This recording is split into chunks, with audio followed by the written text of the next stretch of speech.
Ciao a tutti amici di Vanilla. Quando si parla di misteri d'Italia non si sa mai dove si andrà a parare.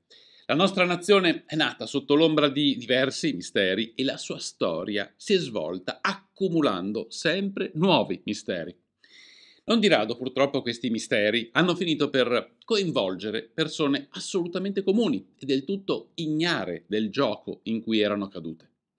Potremmo raccontarne tanti, ma ho scelto uno dei più controversi, sul quale si è detto tutto e il contrario di tutto, il caso di Emanuela Orlandi. Ho chiesto a Roberto Cocchis, autore di Vanilla Magazine da tanti anni, giallista ormai riconosciuto a livello nazionale, che solo per hobby è anche professore biologo, di scrivere il testo dell'articolo perché la sua precisione e oggettività penso siano le più adatte nel raccontare una vicenda tanto complicata. Quindi, prima di tutto, grazie a lui e grazie a tutti quanti vorranno seguire la narrazione che è lunga e complessa, ma che vi darà un quadro generale il più possibile aderente alla realtà. Un quadro che però, e voglio specificarlo, è sempre in continuo aggiornamento con scoop, notizie e rivelazioni che però, finora, hanno portato soltanto ad altri vicoli ciechi. E ora, cominciamo.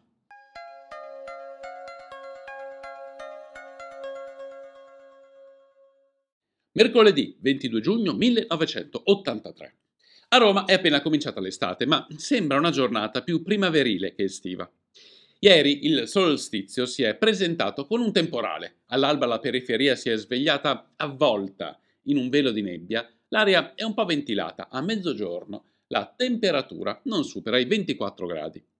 La città è in fermento perché domenica prossima devono svolgersi delle elezioni politiche, molto sentite, elezioni anticipate come è consuetudine del periodo.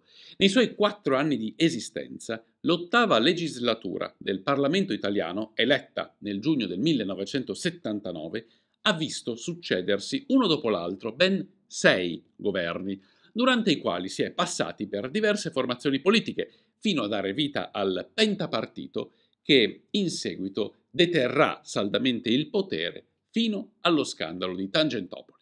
La nascita del pentapartito non ha impedito che i governi potessero cadere in situazioni non di rado imbarazzanti, come quella passata alla storia come lite delle Comari, un confronto a distanza sui mass media tra i ministri Andreatta e Formica riguardo la separazione tra Tesoro e Banca d'Italia, che è costata la fine del secondo governo Spadolini nel novembre del 1982. L'ultimo governo, presieduto da Fanfani, è stato affossato dal segretario socialista Craxi, convinto che sia il momento giusto per passare all'incasso in termini elettorali.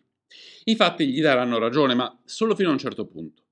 Dalle elezioni del 26 giugno del 1983, Craxi uscirà abbastanza forte da guidare un governo che resisterà quasi 3 anni, un record per il periodo, ma poi cadrà lo stesso per il suo rifiuto di accettare il patto della staffetta, secondo il quale avrebbe dovuto cedere la carica di primo ministro al leader dei suoi alleati democristiani, De Mita, a metà legislatura. Di tutto questo in un clima economico in cui l'inflazione e la disoccupazione restano altissime e uno politico di tensioni internazionali che vedono il nostro paese in una situazione a rischio per la sua posizione al centro del Mediterraneo, importa a molti, ma a qualcuno no. I più giovani, soprattutto, una volta lasciate alle spalle le ubriacature contestatarie del 68 e del 77, sembrano sempre meno interessati all'impegno politico, al punto che hanno ormai smesso di occupare scuole e università.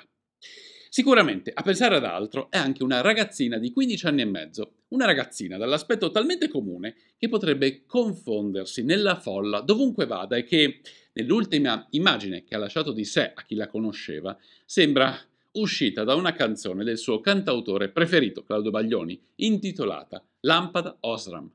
Anche in quella canzone c'era un adolescente sola per la strada che si svuota all'arrivo della sera, ma perché il ragazzo con cui ha appuntamento l'ha appesa. Purtroppo, invece, nel caso di Emanuela Orlandi, chi le aveva dato appuntamento si presentò regolarmente. Emanuela ha trascorso il pomeriggio a lezione presso la scuola di musica della chiesa di Sant'Apollinare, che frequenta con più profitto del liceo scientifico, dato che in quest'ultimo è stata appena rimandata in 2 materie. È uscita dalla scuola di musica alle 18:45, in leggero anticipo rispetto al solito, e ha chiamato casa da un telefono pubblico per chiedere alla madre il permesso di svolgere un lavoro che le è appena stato proposto. Non le ha risposto la madre, ma la sorella maggiore, Federica, che le ha detto, senza mezzi termini, di lasciar perdere, perché non può essere altro che una fregatura. Ma a quanto pare l'idea di guadagnare 350.000 lire, una somma di tutto rispetto ai tempi, io più o meno ipotizzo circa 2.000 euro adesso, presentando per mezza giornata prodotti cosmetici della Avon a una sfilata di moda delle sorelle Fontana, è qualcosa di troppo attraente per una ragazzina così giovane e inesperta. Sembra strano, ma prima delle 19 una quantità di testimoni vede Emanuela dappertutto, mentre dopo le 19 non la vede più nessuno. E nessuno la vedrà mai più. Le ultime a vederla sono 4 compagni della scuola di musica, 3 ragazze e un ragazzo, che la notano alla fermata dell'autobus 70 insieme a un'altra ragazza, e tutte e due appaiono piuttosto impazienti. In precedenza, intorno alle 17, era stata vista nei dintorni di Palazzo Madama da 2 poliziotti, ognuno per proprio conto e da punti diversi, mentre parlava con un giovane alto e biondo che le mostrava quello che sembrava essere un campionario accanto a una BMW, che tra l'altro si trovava in un divieto di sosta. Alle compagne della scuola di musica, Emanuela aveva detto di doverlo rivedere alle 19 per discutere con lui dell'offerta di lavoro. Secondo la ricostruzione degli inquirenti, Emanuela e l'altra ragazza, che pare fosse una sua compagna di liceo, avrebbero seguito l'uomo dell'appuntamento fino alla BMW parcheggiata poco distante, dove ad aspettare c'era un altro uomo. Emanuela fu convinta a salire sull'auto dalla promessa di portarla dalla sorella Cristina che la stava aspettando. In seguito sarebbe emerso che la sorella non aveva idea di nulla e non conosceva i due, ma nei giorni precedenti li aveva notati, insieme a delle amiche, mentre seguivano Emanuela, ma non ci aveva fatto molto caso, dato che sembravano dei semplici corteggiatori.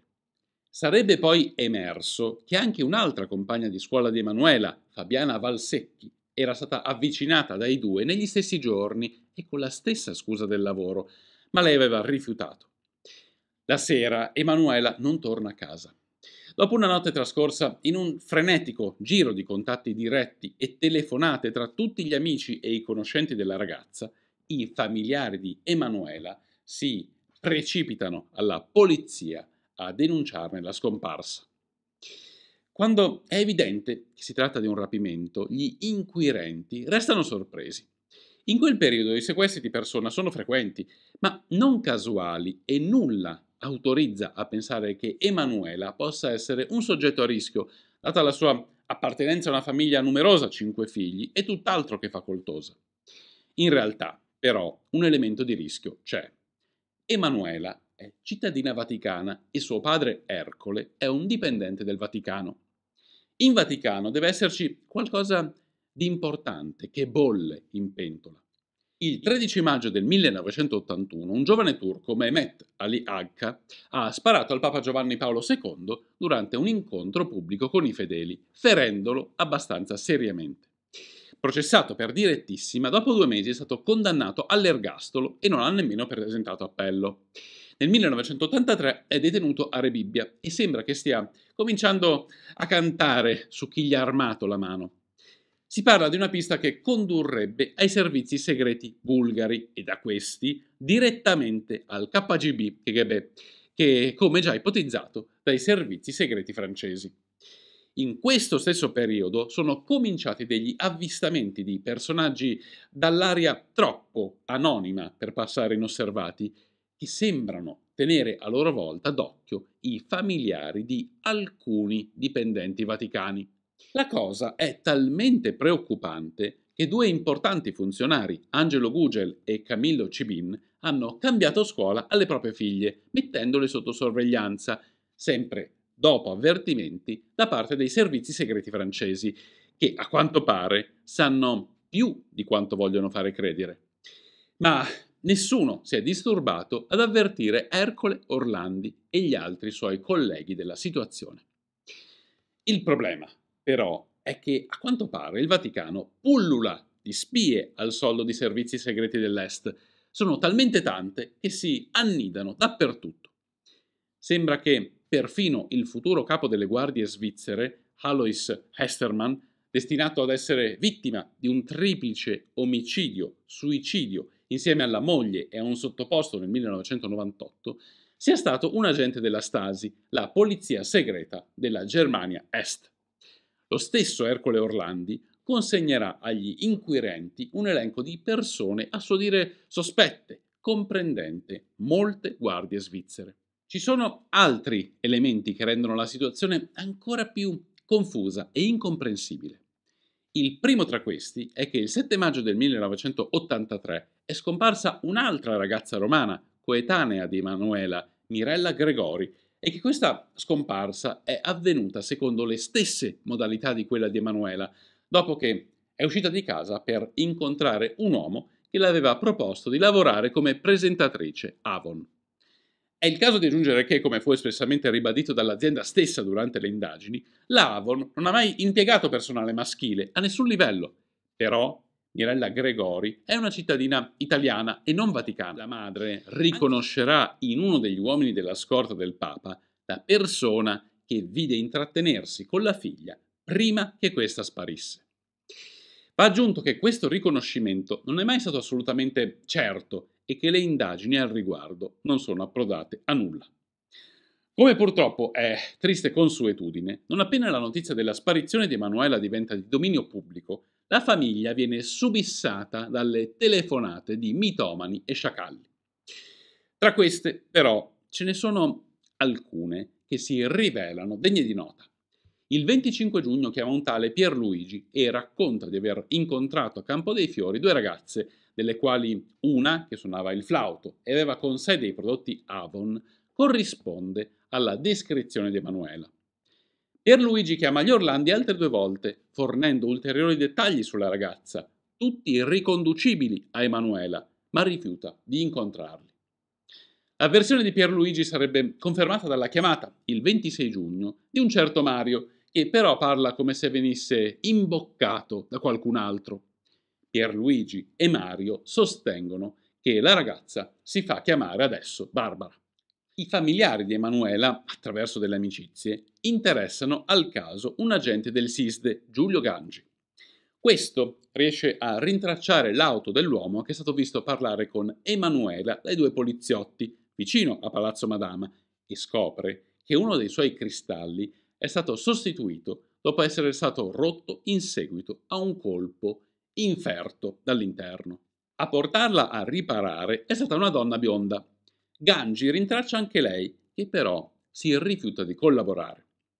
A questo punto Gangi si rende conto di essere tenuto a sua volta sotto controllo. La donna bionda potrebbe essere Sabrina Minardi, ex moglie del calciatore Bruno Giordano, ex amante del banchiere Roberto Calvi, responsabile del crack del Banco Ambrosiano con cui la Santa Sede intratteneva molti affari, ucciso a Londra nel giugno del 1982, e compagna di Enrico De Pedis, detto Renatino, il boss della banda della Magliana. Già dal racconto di queste prime fasi si capisce subito quanto sia assurdamente ingarbugliata questa vicenda. Un momento clou è rappresentato dalla decisione di Papa Giovanni Paolo II di lanciare un appello ai rapitori della ragazza durante l'Angelus di domenica 3 luglio. La quale è nell'afflizione per la figlia Emanuela di 15 anni, che da mercoledì 22 giugno non ha fatto ritorno a casa. Dal 5 luglio comincia una serie di chiamate alla sala stampa vaticana e alla famiglia Orlandi da parte di un uomo che parla italiano ma si esprime come uno straniero e per questo sarà chiamato l'americano con la K dai mass media. Alla fine saranno 16. Afferma di essere in combutta con Pierluigi e Mario, autori di precedenti telefonate, e dichiara che Emanuela è nelle sue mani. Fornisce anche delle cassette in cui si sente una voce che potrebbe essere quella della ragazza. L'americano chiamerebbe per conto dei Lupi Grigi, l'organizzazione terroristica cui apparteneva Ali Agca. Il rapimento sarebbe un segnale rivolto ad H: non collaborare, perché ti tireremo fuori dalla galera in altri modi. In realtà, H, sul quale in Turchia pende una condanna capitale, non ha nessuna intenzione di essere tirato fuori dalle galere italiane, dove dichiara di essere trattato benissimo. A sostenere la teoria del rapimento ad opera dei lupi grigi è soprattutto uno dei suoi legali, l'ex giudice Ferdinando Imposimato. L'ipotesi sarà però sempre poco accreditata, anche quando saranno messi in circolazione dei comunicati firmati dai lupi grigi, che affermano di custodire sia Emanuela sia Mirella Gregori. E infatti, qualche anno dopo, l'ex funzionario della Stasi, Gunther Bonsack, rivelerà che questi comunicati erano opera dei servizi segreti tedesco-orientali, con l'obiettivo di stornare i sospetti dalla Bulgaria indirizzandoli verso la Turchia. L'identità dell'americano è stata oggetto di molte speculazioni. Uno studio specialistico sul suo modo di esprimersi, divulgato solo nel 1995, sostiene che, a giudicare da come si esprimeva, l'americano è un uomo colto di madrelingua non italiana, che ha molta più confidenza con il latino che con l'italiano. L'identikit potrebbe corrispondere a un alto prelato e il primo indiziato in tal senso è Monsignor Paul Marcinkus, per lungo tempo presidente dello IOR, l'Istituto di Opere Religiose, in realtà una vera e propria banca. Lo IOR è stato legato a filo doppio al Banco Ambrosiano di Calvi e qualcuno ha ipotizzato che Calvi sia stato eliminato per ordine di Marcinkus proprio per punire i danni subiti dallo IOR in seguito al crack della banca milanese. Lo scrittore inglese David Yellop, in un libro molto controverso intitolato In nome di Dio, ha apertamente accusato Marcinkus di aver fatto uccidere il Papa Giovanni Paolo I, ne abbiamo parlato nel video dedicato, che intendeva mettere fine ai loschi affari che il monsignore banchiere intratteneva con un altro squalo della finanza, a sua volta fortemente sospettato di collusione con la mafia, Michele Sindona. Marcinkus, nonostante un mandato di cattura emesso a suo carico nel 1987 dalla magistratura italiana, non è mai stato arrestato perché rifugiato all'interno del Vaticano e poi è riuscito a scappare negli Stati Uniti, da dove non è mai stato estradato fino alla morte avvenuta nel 2006. Marcinkus viene chiamato in causa anche dalle dichiarazioni rese da Sabrina Minardi nel 2008 alla giornalista Raffaella Notariale, che delineano un quadro ancora più complesso se possibile. La Minardi ha affermato di aver assistito all'occultamento del corpo di Emanuela e di Domenico Nicitra, figlio di un membro traditore della banda della Magliana, qualche tempo dopo il sequestro, e che Emanuela sembrava drogata ed era stata tenuta prigioniera in un vasto sotterraneo in zona gianicolense. Ma qualcosa non torna in questa versione, che pure ha ispirato parte del film La verità sta in cielo del 2016, perché il Nicitra, che aveva solo 11 anni, è sparito 10 anni dopo Emanuela, nel 1993. Invece il documentarista Alexander Bush sostiene che i due corpi che la Minardi vide chiusi in sacchi di plastica gettati in una betoniera di Torvaianica appartenevano a due pervertiti romani rimasti sconosciuti, già responsabili del sequestro e dell'uccisione di Mirella Gregori.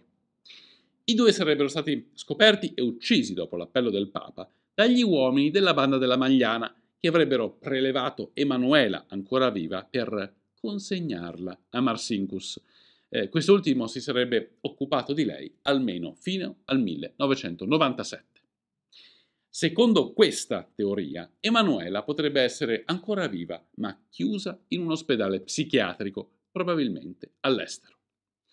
Ad avvalorare l'ipotesi che Marcinkus si sia occupato direttamente della Orlandi ci sarebbe, se autentico, anche un report ottenuto dal giornalista Emiliano Fittipaldi, autore di 2 libri sugli affari nascosti del Vaticano. Secondo questo report dattiloscritto, la Santa Sede avrebbe speso per il caso Orlandi, fino al 1997, qualcosa come 483 milioni di lire. Nella vicenda sarebbero coinvolti, oltre a Marcinkus, anche i cardinali Poletti e Casaroli.